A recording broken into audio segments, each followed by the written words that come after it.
Good morning, everybody. Caroline here, just introducing myself into my sacred space that I practice my psychotherapy and my energy healing in. So, this morning I'm in this space because I'm starting a new card reading, and I was meditating and I felt that I was being guided and drawn towards my very first angel cards. The very first Doreen Virtue. My book is so old, it's tattered, but it means a lot to me, and I trust and know these cards. So it's Monday morning.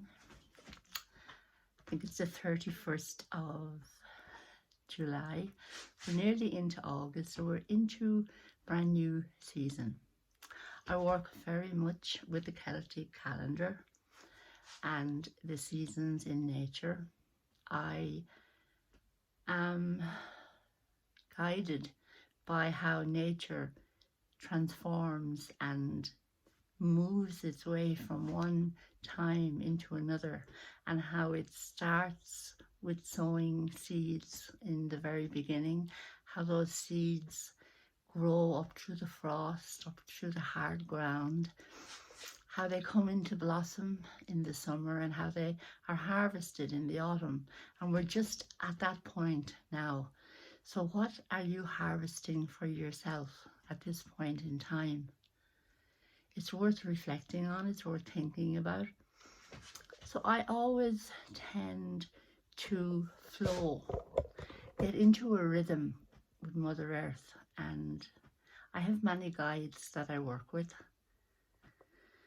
Our Lady has been my saving grace, Jesus, God, the Holy Spirit, all one source, the many faces of God for me personally. But that is not to say that my practice is religion based. It's very spiritual, it's very Christian, it's very loving. Love is at the center of all my healing. I am open to all of my guides, my spirit guides, Our Lady, Jesus Christ, God the Father, Mother Earth, Mother Mary, as I do call Our Lady. My journey as a psychotherapist has been one where I worked full-time initially, and now I work part-time. I quietly work away with small groups and one-to-one sessions with clients. Material profit is not my drive. Healing in energy, positive psychology, positive perspective, and living well and tapping into wellness and well-being is what has kept me alive since my son died, Keith. Moving out into the light, my daughter, my grandchild, my grandchildren now, my son-in-law, my family, my sister, all of my good tribe, my soul tribe, my sisters, my brothers. I look at life very differently now since my son died. I really do prioritize the precious moments. I endeavor to strive towards creating light and love moments. And I always ask myself, what would love say in any given situation? So regardless of the other person's circumstance, expectation, I go into my inner heart and I ask myself, what would love say? So it's not about the other person, it's what I want to bring into a situation so that I don't get overwhelmed, so that I can respond from me, so that I can tap into the love and compassion and kindness in my heart for myself and extend it to others. It's very important. And it makes a big difference because when we draw into our own heart in love, the ripple effect that vibrates out through our skin layers, through our tissue, through our cells, out through our into our aura and out into the universe. That's the vibration, that's the energy that we create. So we send that out into the universe. We can send out love and light to others. We don't focus on the negative energy. At least that's what I have endeavored to do ever since I've awakened to a new, more positive way of life. In my training as a psychotherapist in 2004 to 2008, we practiced a lot of experiential breath work. I promised God, I promised all of my source and guides on the day that Keith died that I would share the gift of breathing deeply, the gift of breaking the stress response, the gift that breaks the anxiety, the gift of our breath that lets the brain know everything is okay, and that when we breathe deeply into the belly, it brings a sense of calm, it brings a sense of ease into our inner self so that we can deal with things differently. And we feel a lot better because we're not overwhelmed with adrenaline and anxiety, and it doesn't keep building. We break the response in our body. So all of my ethos, all of my belief system, all of my work is coming from an energy point of view, and it's integrating body, mind, and soul. So this practice of reading cards is part of, because when I meditate, I connect deeply with my source. I breathe the energy, the vibration into my body. And so I feel aligned with the vibration and the energy of the universe and Mother Earth and Source. And so it comes into my body. It flows through me. It activates my own healing system. And I want to share that with others. How to do that, to work through our energy centers, our chakras. So that's all part of the guidance that will come through, and all of my own intuitive, channeled guidance in the moment. So I hope it'll be of benefit. I hope you get a sense of how we have such a big impact and changing the life we love to live out of challenge, grief, pain, illness, disease, which begins with ill at ease in our belly, a stress that sets off home and we don't breathe it out.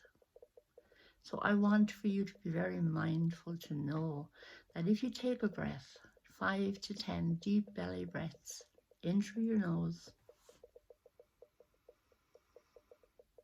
down into your belly, filling your lungs and breathing out through your mouth, letting go of the ill at ease, the stress.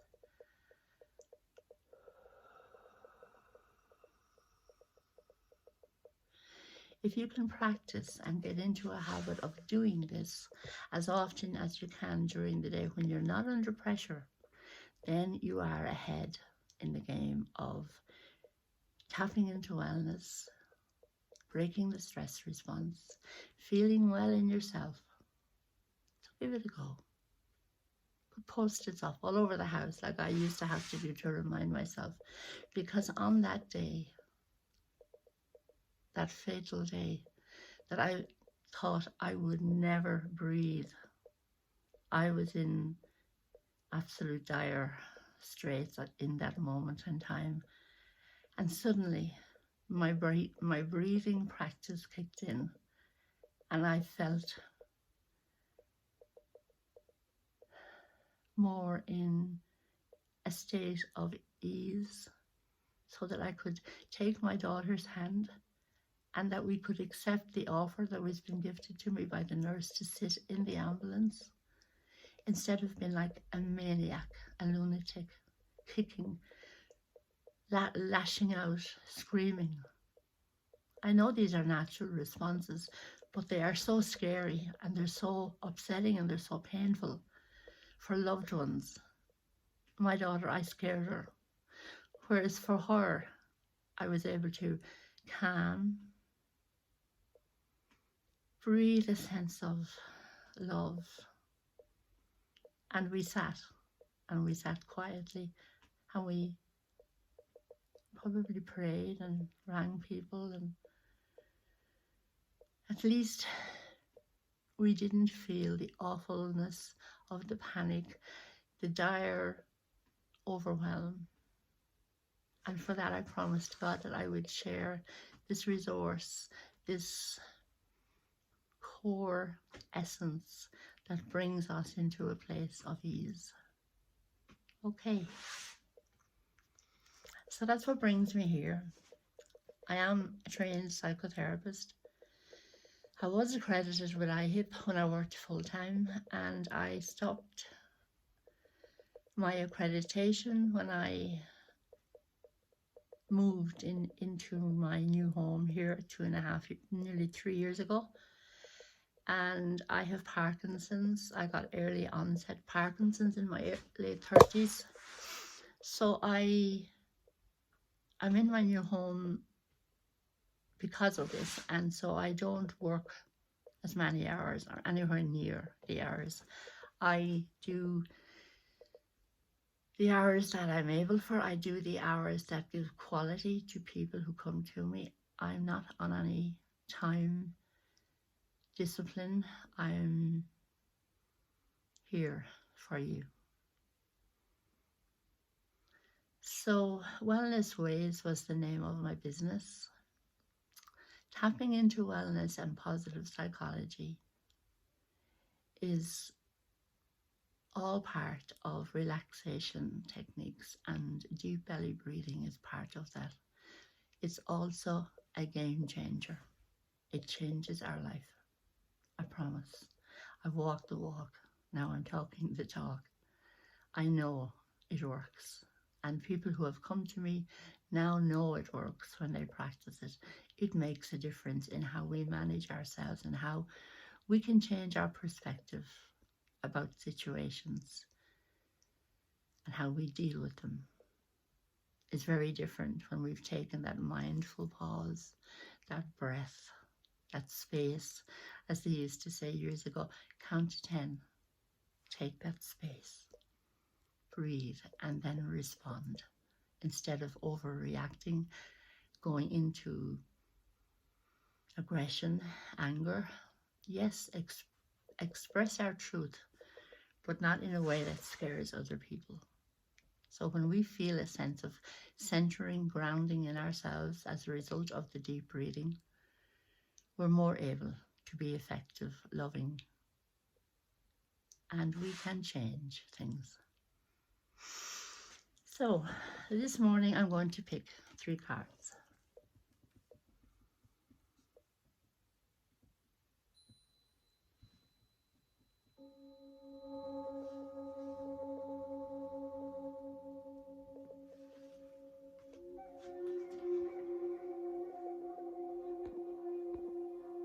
Now I can't change the image from me to my altar.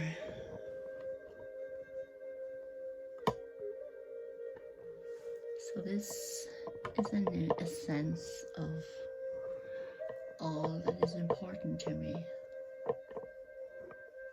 They have been with me at many times in my life, and I just brought them all together to show you. Flowers that I paint as a way of healing my own inner pain. The energy centers that I work through, breathe into. Moving up from the earth into our higher self. If you have an hour this week, you can learn 100 songs on the piano by learning. And that's what happens when you haven't prepared the proper music. The ad comes on. So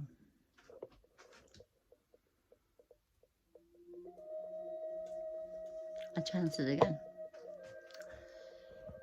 Some paintings that mean a lot to me.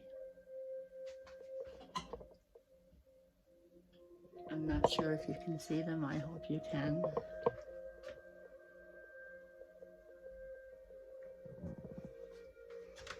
My best friend and love, Jesus in contemplative meditation.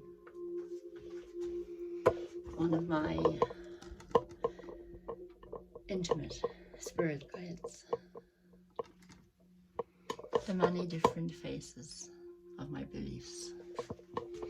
The lavender, freshly picked this morning from my garden, and its healing and relaxation properties. Mother Mary, one of my paintings.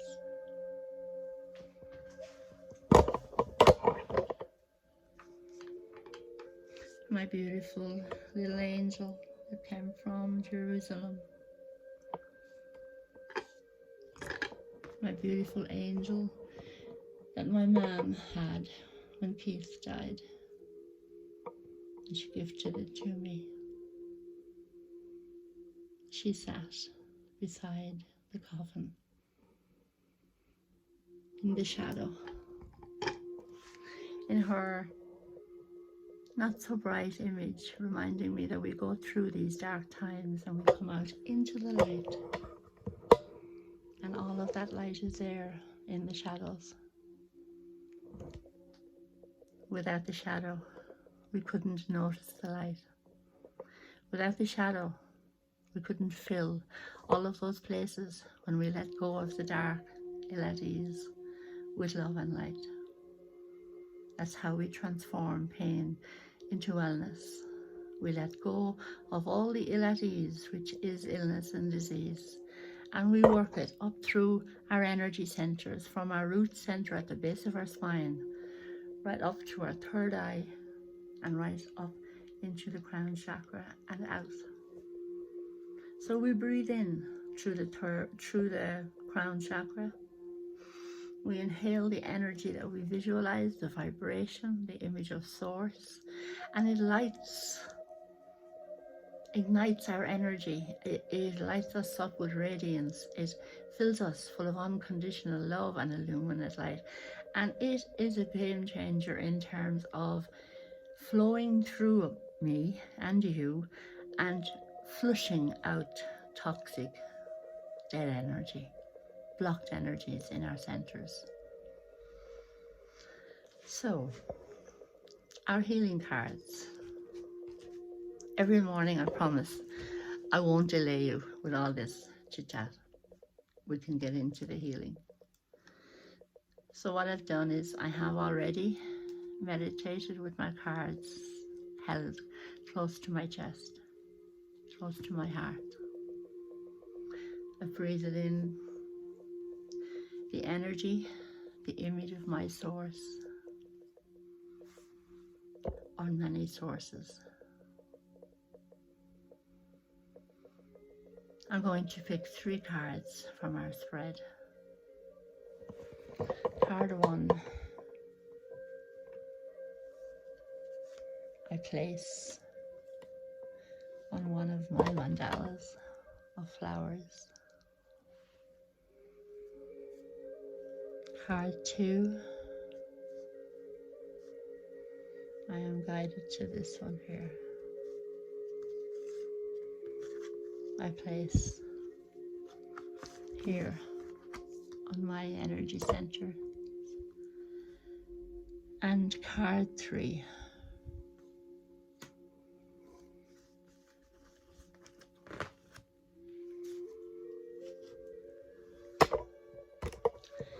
so I want you to look at card 1. I hope you can see it properly. I just can't see myself because I have the camera turned away. Card 2 on the image of our energy centers, our chakras. And card 3 on another image of flower mandala.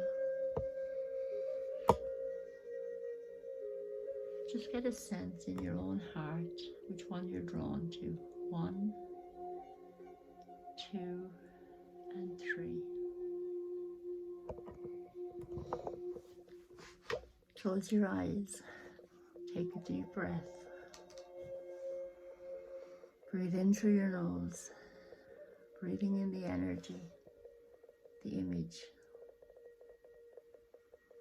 the colors of that energy. And you're breathing in unconditional love and light all the way down your spine, down through your chest, down through your heart, down into your root center, into your belly, filling your lungs before exhaling through your mouth.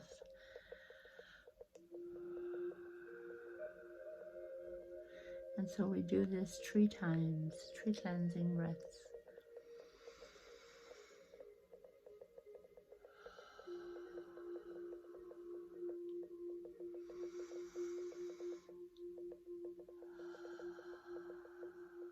Now choose the card number that you feel drawn to in your heart of hearts. And I'll be back to you tomorrow morning with the reading, with your name tagged to each number if you leave a comment for me on my Facebook post in relation to the card reading. Namaste. Amen. Have a lovely day. Have a day filled with light. Have a day that will breathe in unconditional love energy. Have a day that you love to live. It's a short life. It's a difficult life. It can be very enlightening and awakening, and it can be very positive. So feed your subconscious in the brain with positive thoughts and positive affirmations, and turn those negative thoughts around into positive ones. You'll be amazed at the difference. Love and light, Caroline.